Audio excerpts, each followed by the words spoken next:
2026年開年才剛過9天，日本就憑着2場熊熊大火喜提熱搜。一邊是山梨縣鄯山的山林大火燒了1天1夜，還在瘋狂蔓延，火頭離民宅只剩150米。另一邊是大阪通天閣景區突發火災，濃煙衝天，把網紅地標燻成煙燻妝。2場火災湊一起，算是把日本的救災效率和民眾的無奈暴露得明明白白。大家好，歡迎來到星球熱點，國家大事從不缺席，輿論場中抽絲剝繭，聚焦獨家中國資訊，點讚訂閱加小鈴鐺，帶你用不一樣的視角讀懂中國故事。我們先來看看山梨縣的這場跨年山火。當地時間1月8日上午11點左右，上野原市和大月市交界的鄯山山腳，有居民發現山腰冒出濃煙，報警時還以為只是小範圍火情，誰也沒想到這座海拔1100米，當地老人說平時根本不會起火的山頭，會變成吞噬一切的火場。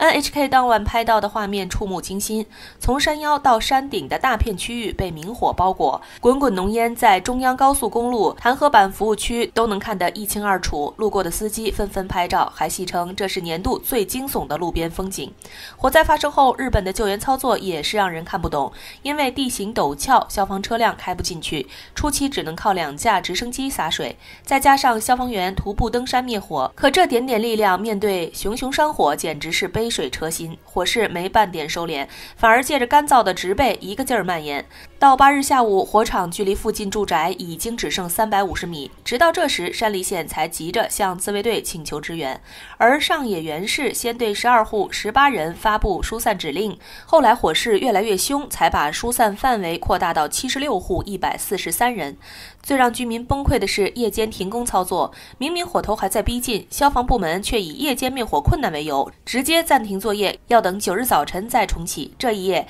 避難所裡的居民根本睡不着覺，不少人对着媒體吐槽，火不知道會燒到哪兒，我們只能坐着等天亮，這種感覺太無助了。到9日上午，火勢已經蔓延到過火面積至少8公頃，火頭離村落的直線距離只剩150米，相當於從小區這頭到那頭的距離，而救援力量才增加到6架直升機。地面人員依舊捉襟見肘。更諷刺的是，上野原市8日當天就發布了林野火災預警，因為當地過去60天的降雨量只有往年平均的20%，土地和植被早就乾得能點燃。可預警歸預警，該有的防火準備、應急部署是一點沒有。有70多歲的村民說，現在大家都特別小心，早就不往山邊燒落葉了。這次火災真的很不尋常。這邊山火還沒撲滅，1月9日上午10點半，大阪又出事了。著名觀光景點通天閣附近的商店街一棟3層樓房突然起火，火源在2樓的肉類批發店。現場畫面顯示，大火很快就變得猛烈，濃煙滾滾往上衝，把通天閣的身影都遮住了。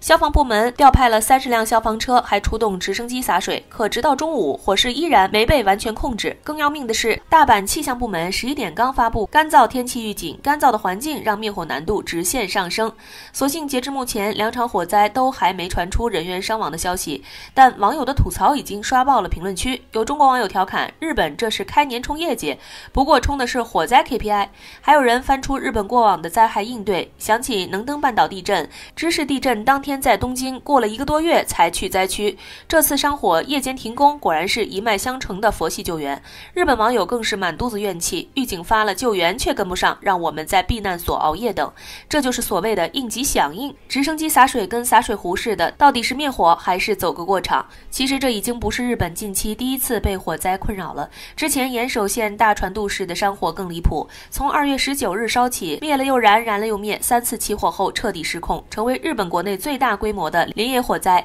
3萬多人的小城就有3300多居民受災。更讓網友腦洞大開的是，日網盛傳這些火災地點都有個共同點，都是智能城市計劃的備選地，包括之前地震的能登、道路塌陷的巴朝，還有國外的毛伊島、洛杉磯都在列。雖然放火趕人收地的說法沒有實錘，但這些巧合確實讓人起疑，而且日本的救災效率實在讓人不敢恭維。能登半島地震後，危房瓦礫拆了1年多還沒拆完，救援人員到點下班。巴朝市道路塌陷，司機被困，救援拖拖拉拉，最後直接放棄搜索。這次山火夜間停工，大船渡山火最嚴重時也只有300人參與滅火，靠直升機一桶桶澆水，讓小編忍不住想問：這到底是想滅火，還是在應付差事？難怪日本網網友自己都吐槽，別的國家救災是跟時間賽跑，日本救災是跟下班時間賽跑，預警發了等於做了。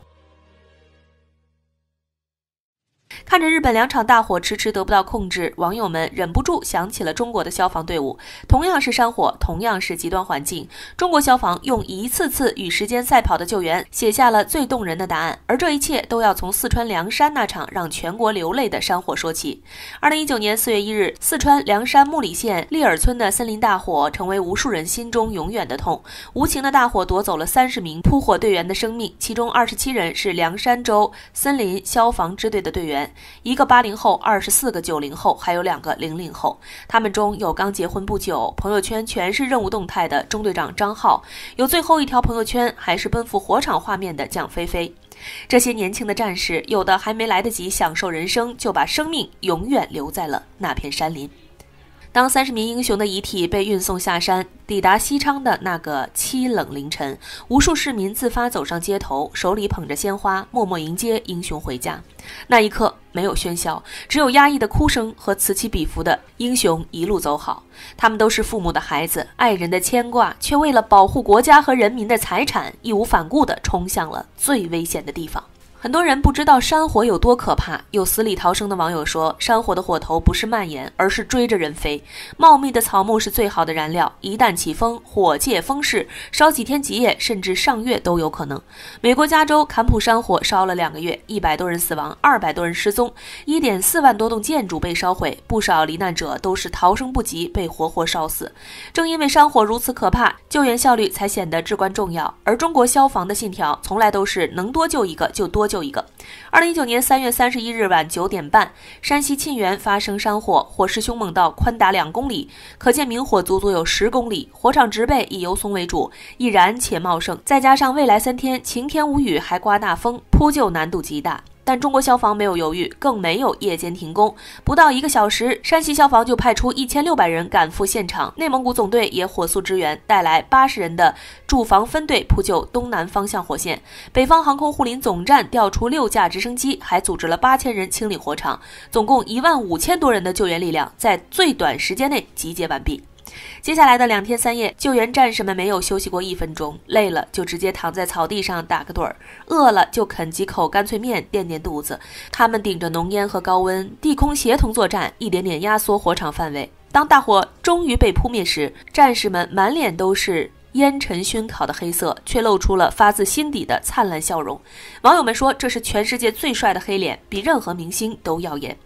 這樣的奇蹟在中國消防史上還有很多。2014年山東威海大火，火線蔓延7000米，大半個城市被濃煙籠罩。不到1個小時，青島、煙台的消防車就趕赴支援，解放軍和直升機也迅速到位。很多消防官兵臨近山前寫下遺書，然後毅然衝進火海。幾天幾夜不合眼，累了就躺在土路上睡一會兒。大興安嶺火災中，森林濃煙滾滾，能見度不足1000米，西邊火場熱浪滔天。為了救人，消防隊向火海裡空投了32名救援戰士，其中1/3永遠沒能回來。他們用生命為代價，守住了更多人的家園。除了山火，城市火災中的中國消防同樣讓人动容。2019年阜陽一場火災，消防部隊不到30分鐘抵達現場，1小時內撲滅大火，救出10幾個人。有消防員走出火場時，頭頂還在冒煙。武漢青山區火災中，一名消防員抱着燃燒的液化氣鋼瓶4進4出，手掌被重度燙傷，卻成功避免了爆炸。太原零下13攝氏度的寒冬，2名潛水員為了打撈墜入湖底的群眾，入水後凍得渾身發抖近20分鐘，手端着碗都止不住顫抖。日本的2場大火還在撲救中，或許他們可以學學中國消防，少一點形式主義的預警，多一點真抓實幹的準備，少一點到點下班的刻板，多一點與火賽跑的緊迫，少一點分散的力量，多一點集中的協同。救災從來不是走流程，而是跟死神搶時間。願每一場火災都能被及時撲滅，願每一位消防員都能平安歸來。因為我們知道，正是這些最可愛的人，讓我們在災難面前有了最堅實的依靠。好了，今天的內容到這裡就結束了。如果你喜歡小編的影片，還請大家多多點讚轉發，讓更多的人一起見證中國進步。關注我的頻道，這樣既能回顧往期視頻，又不會錯過之後的精彩內容。那我們下期節目不見不散。